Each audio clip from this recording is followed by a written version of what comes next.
We're here in the studio today with MADVILLA.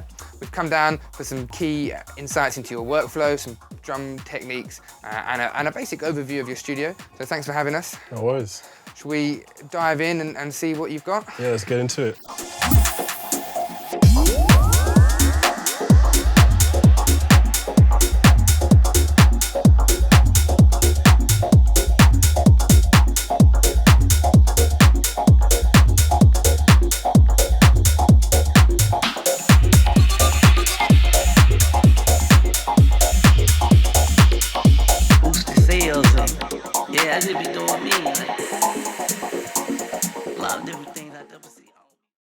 So usually when I'm doing my drums, I'll start with the kick because the kick is like the main foundation of the track. So I like to set the tone with a nice kick drum.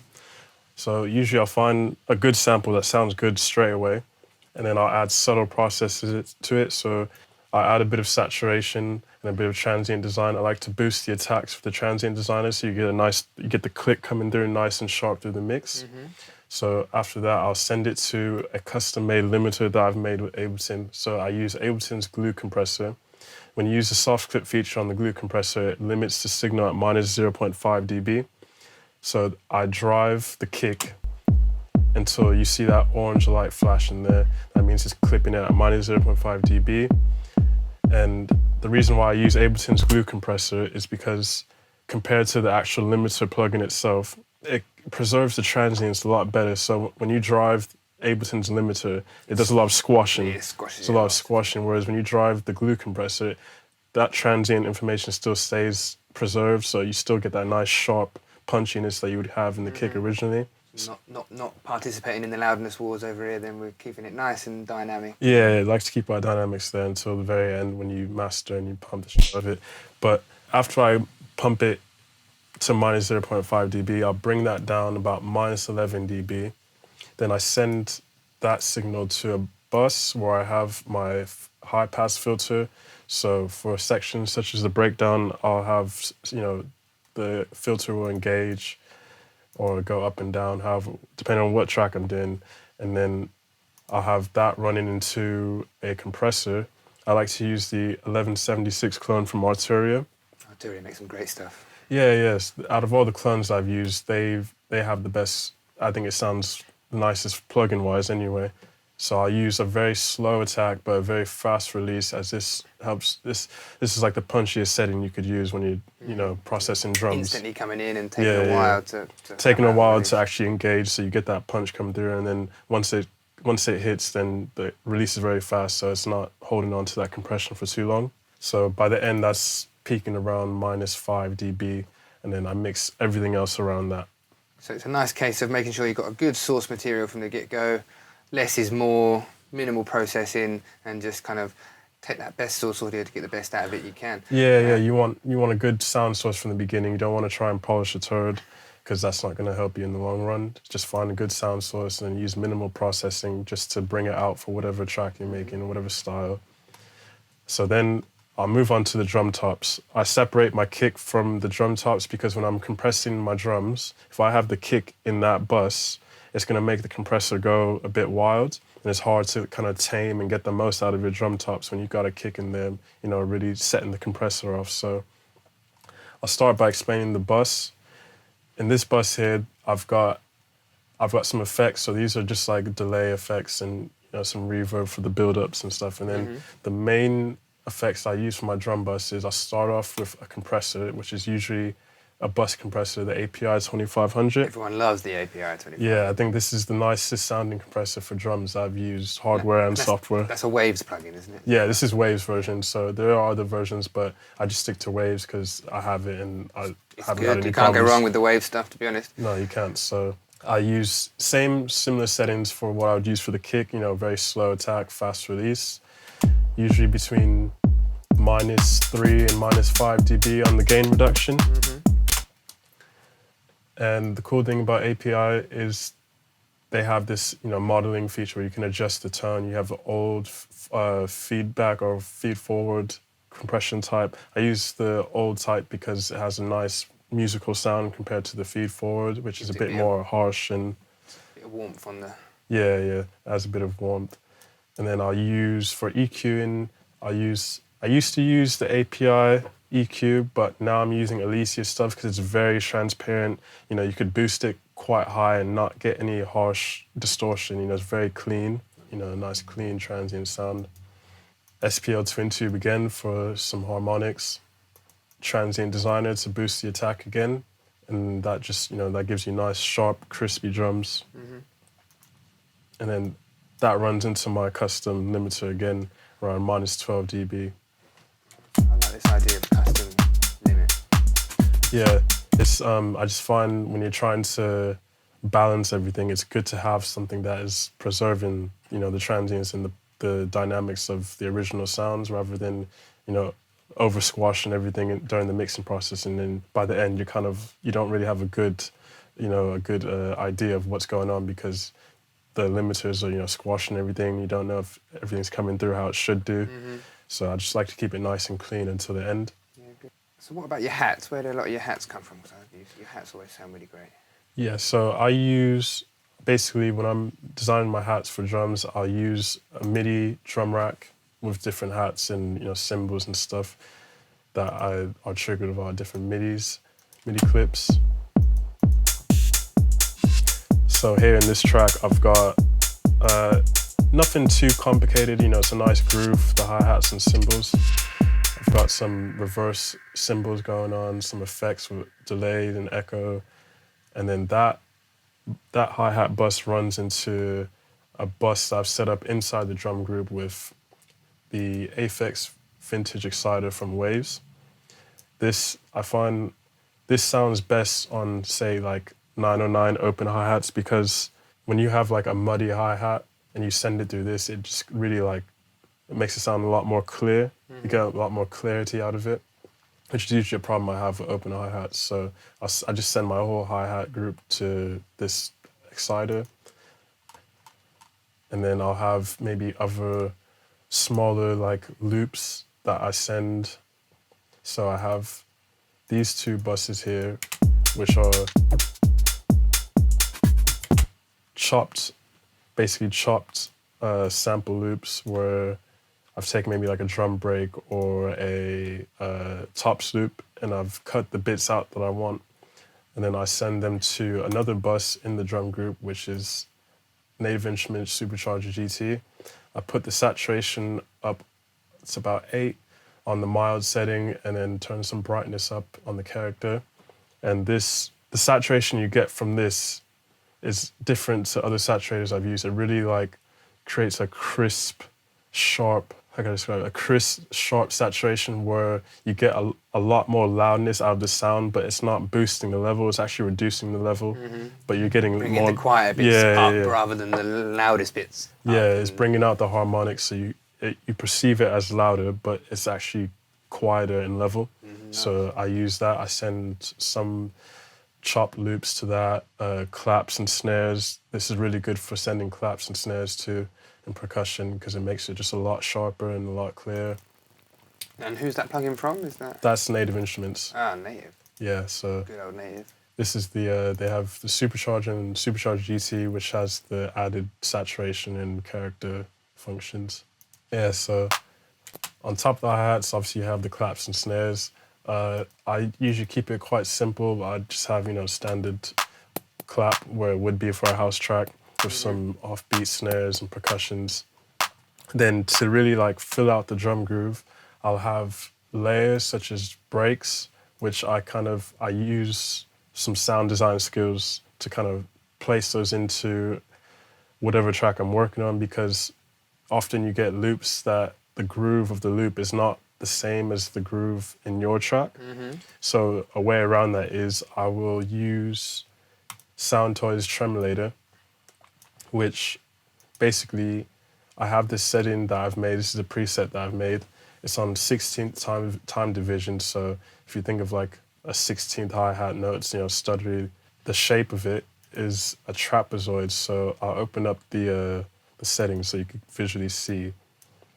So every 16th note is kind of, the volume's ducking in and out like a gate, but it's not like an on-off gate, it's like a ramp. So It's like an extreme side chain that's taking it down, Yeah, down to yeah, zero yeah. and then back up. Yeah, it's at 16-note intervals, so it's kind of creating like a stuttery kind of gate effect, but it's not. It's a bit more smooth than an on-off gate. So Kind of matching the swing to your. yeah. So you have a groove function there on the tremolator where you can. It basically offsets the envelope so that it creates like a swing. So the gate is moving in like a swing manner. So when you have that on full, and you have the swing up to, or you have it set to whatever the groove of your track is, you could then, you're basically reshaping the sound to fit your track. So it's gonna cut all those bits where that would clash usually, and then actually make it fit in a lot better.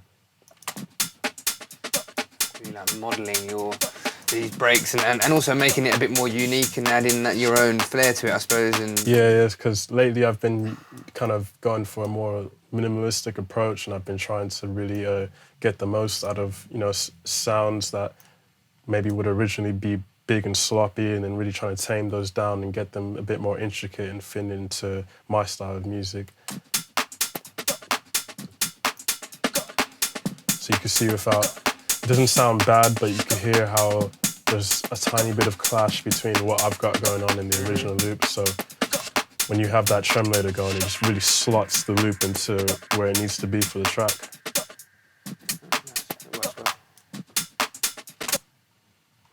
So another main part of my drums is I've been using plug-in emulations of old drum machines. So here I've got drummers on from D16, which is really, it's a 909 emulator.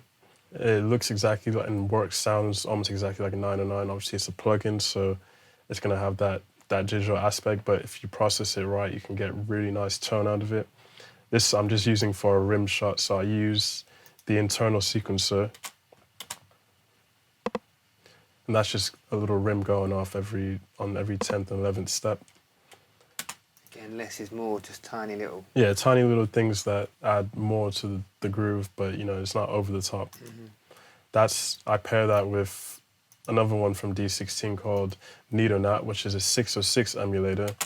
You do love your emulators, don't you? Yeah.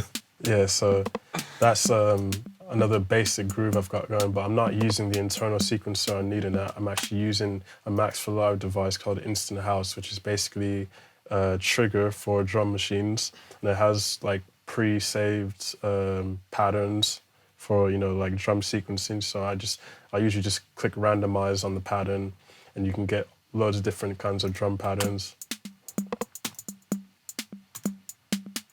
Just cycle through until you find ones that you like. Cycle through until you find one. Until I find one that I like, and I'll just make that work in the track. And yeah, other than that, I'll usually just chop up loops and just try and slot in just little tiny cuts and layers here and there, just really fill out the groove. And then by the end, I've just got a full sounding kind of drum group. Do you do any overall processing on your drum group? Apart from the bus I went through on the tops, that's about it. Because I think that's all you need, really. You don't, the track's gonna get mastered as it is anyway, so you don't want to go too over the top and not have, not let your mastering engineer have anything to do. And when you're preparing for your master, do you kind of leave about -6 pre-master and give them a nice bit of headroom to work with? Yeah, -6 dB is usually the average. Some people go a bit quieter. I think, to be honest, you don't even need -6, -4 or 5, like that's enough as well. But depending on I don't know what the mastering engineer does. Sometimes they might work in a way where they need a lot of headroom, or they might work in a way where they don't need much headroom, but I just like to give them that space anyway, because, you might as well. And then other than that, I just have a couple of sends and returns for reverb. So on this drum group, I've got some sections where the reverb automates in the breakdowns. I've been using Valhalla Vintage Verb for reverb as... People like Valhalla, but I've heard a lot of good things about it. Is it? It's a go-to for me. I've heard better sounding reverbs, but this reverb I think is really nice because, when you're trying to get a really nice... I don't like overly bright reverbs where you're hearing too much detail. Like when you have like high frequency percussions and stuff going off and you can hear it in the reverb, it doesn't sound good. Whereas this blends in really well for drums. So you could obviously set the high cut down a bit and you're just getting that nice like warm, rich tone rather than something that's a bit bright and over the top. And then you just mix it in nicely. And it has all these different room emulations. So you have like plates, bright halls, concert halls, random space, and all have different modulations and attack times and different parameters that create different characteristics. Nice. So that's kind of your drums overall, and that's the main focus of today. We're kind of looking at production tips for your drums, and then I suppose from your personal kind of composition style from that point on. Do you kind of normally work with drums first, create some drums, and then build the musical elements up around it, or you got some idea in the first place before you? So usually I used to start with drums first, always start with the kick, and then I build the hi-hats, claps, snares around that. But lately I've been getting into maybe starting with the bass line or starting with a musical idea, and then building my drums around that, because I've realized when people are listening to music, they're not.